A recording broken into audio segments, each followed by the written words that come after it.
જય સ્વામિનારાયણ. વાલા વિદ્યાર્થી બાળકો, ધોરણ 8 ગુજરાતી માધ્યમ એનો વિષય ગુજરાતી અને પાઠ નંબર 10 અઢી આના.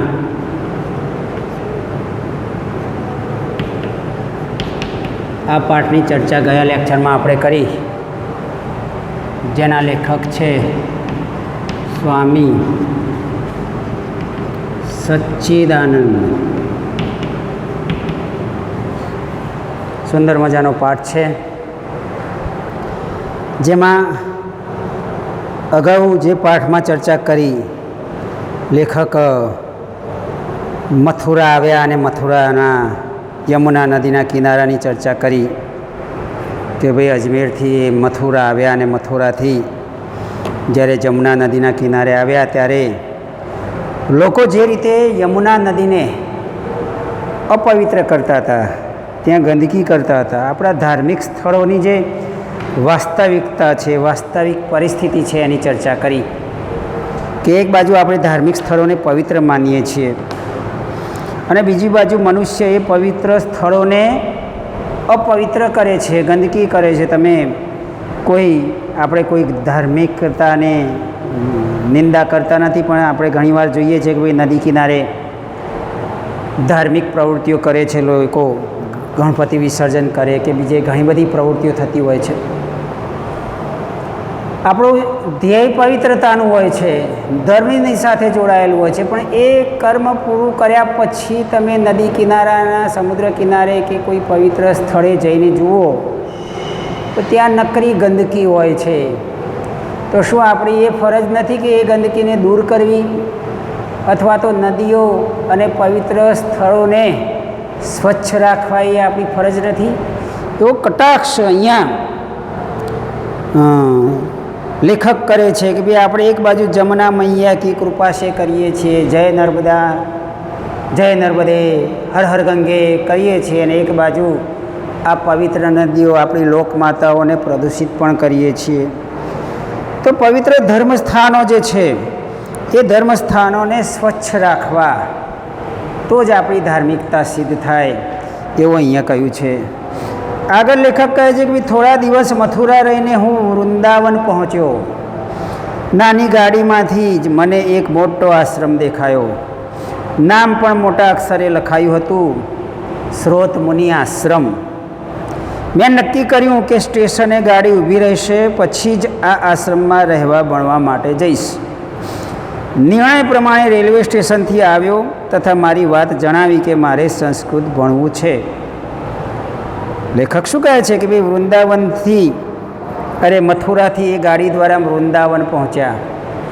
ભગવાન કૃષ્ણનું આ ખૂબ જ પ્રિય સ્થળ વૃંદાવન. વૃંદા એટલે તુલસી, તુલસીનું વન એટલે વૃંદાવન.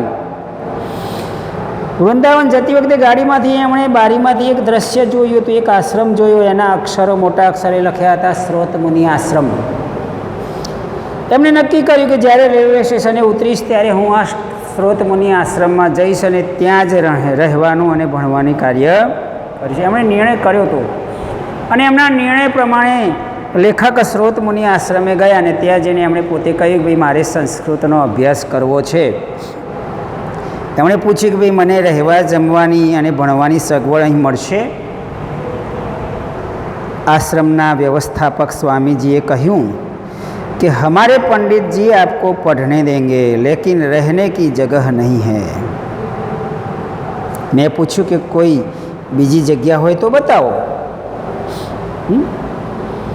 તેમણે મને દૂર આવેલા પરમહંસ આશ્રમનું નામ આપ્યું અને ત્યાં જવા સૂચન કર્યું. સાથોસાથ લઘુ કૌમુદી લઈને આવતીકાલે ભણવા આવી જવા પણ સૂચવ્યું. આ સ્રોત મુનિ આશ્રમ જે છે એની વાત કરી. ત્યાં જઈને લેખકે ઈચ્છા પ્રગટ કરી કે ભાઈ મારે અહીંયા સંસ્કૃત ભણવું છે, તો મારે અહીંયા રહેવા સુવાની સગવડ મળશે તો ત્યાં ના પાડી દીધી. ત્યાંના જે વ્યવસ્થાપક હતા એમણે હિન્દીમાં વાત કરી કે ભાઈ અમારા પંડિતજી તમને સંસ્કૃત તો ભણાવશે પણ અહીંયા રહેવા માટે કોઈ જગ્યા છે નહીં. આશ્રમ વિશાળ હતો પણ એમને જગ્યા ના મળી. એમણે કહ્યું કે ભાઈ આવતીકાલે તમે આવજો, અને પરમહંસ આશ્રમનું એડ્રેસ આપ્યું, ત્યાંનું સરનામું આપ્યું કે ભાઈ પરમહંસ આશ્રમમાં તમે જશો તો ત્યાં તમને રહેવાની સગવડ મળી જશે.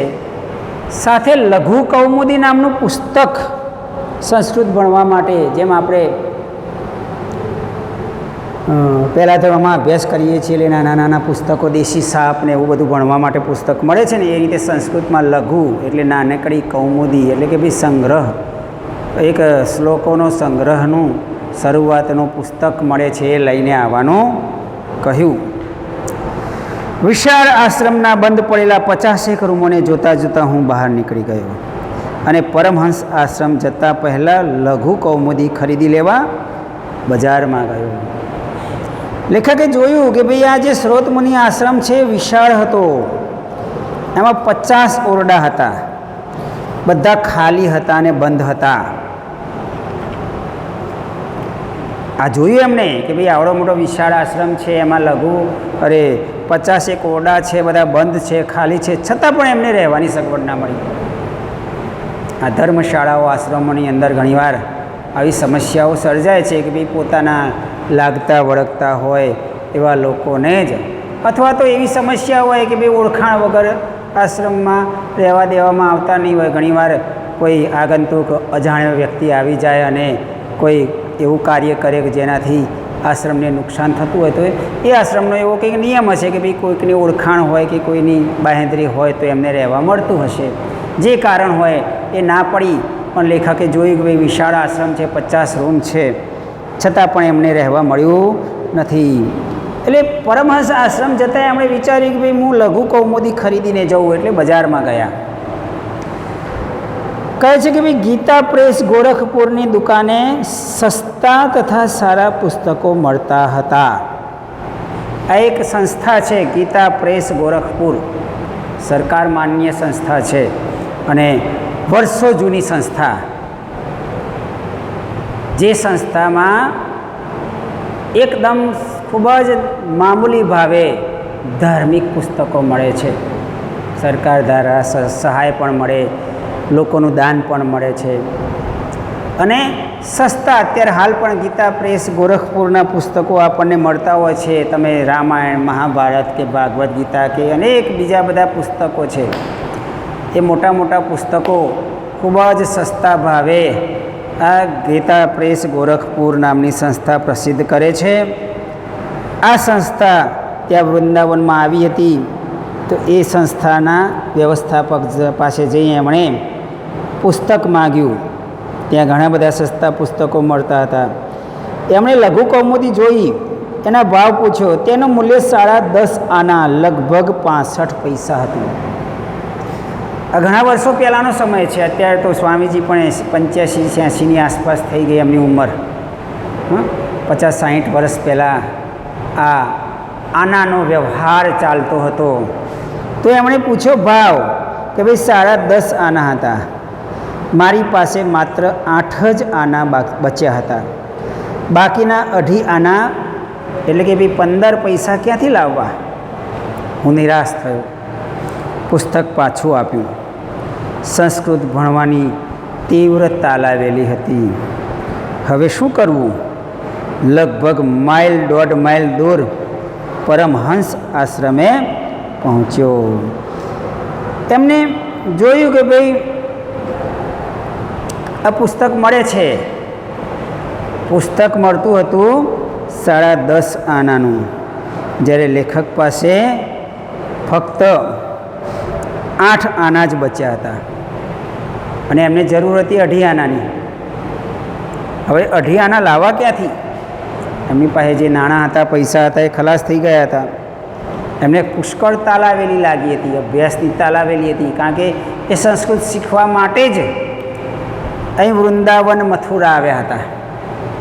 પુસ્તક લીધું, હાથમાં લીધું, એમણે ભાવ જોયો, એમની પાસે પૂરતા પૈસા નહોતા, એટલે એમણે પુસ્તક પાછું આપી દીધું. નિરાશ થઈ ગયા કે શું કરીશું હવે? પુસ્તક મેળવવા માટે શું કરવું? કારણ કે એક તો હતા સાધુ, એમની પાસે કોઈ આવકનો સ્ત્રોત હતો નહીં. પુસ્તક કેવી રીતે લાવવું? પૈસાની બચત કરવી કેવી રીતે? એમણે એ ઘણી બધી બચત કરતા. એમણે કહ્યું કે પરમહંસ આશ્રમે જવા માટે એમણે કેટલું અંતર પસાર કર્યું? 1.5 માઇલ ચાલતા ગયા અને ત્યાં આશ્રમે પહોંચ્યા. પરમહંસ આશ્રમ એટલે જેને કોઈ આશ્રમમાં સ્થાન ન મળે તેને માત્ર ઉતરવાની જગ્યા જ કહી શકાય. પાણી પીવાના કૂવા સિવાય બીજી કોઈ સગવડ નહીં. અન્ન ક્ષેત્રમાં ભોજન કરો અથવા ભૂખ્યા રહો. અહીંયા પરમહંસ આશ્રમને પણ વાત કરી છે કે ભાઈ વર્ષો જૂનો સમયગાળો. અત્યારે તો આશ્રમોની અંદર ખૂબ જ સારી એવી સગવડો હોય છે, પણ એ સમયગાળામાં સગવડો વધારે હતી નહીં. આ પરમહંસ આશ્રમ એટલે કેવો આશ્રમ? તો ત્યાં રહેવાની એટલે કે ભાઈ સુવા, માત્ર ઉતરવાની સુવિધા હતી. આશ્રમમાં સ્થાન ન મળે, આશ્રમ કહેવાય નહીં એવો આશ્રમ.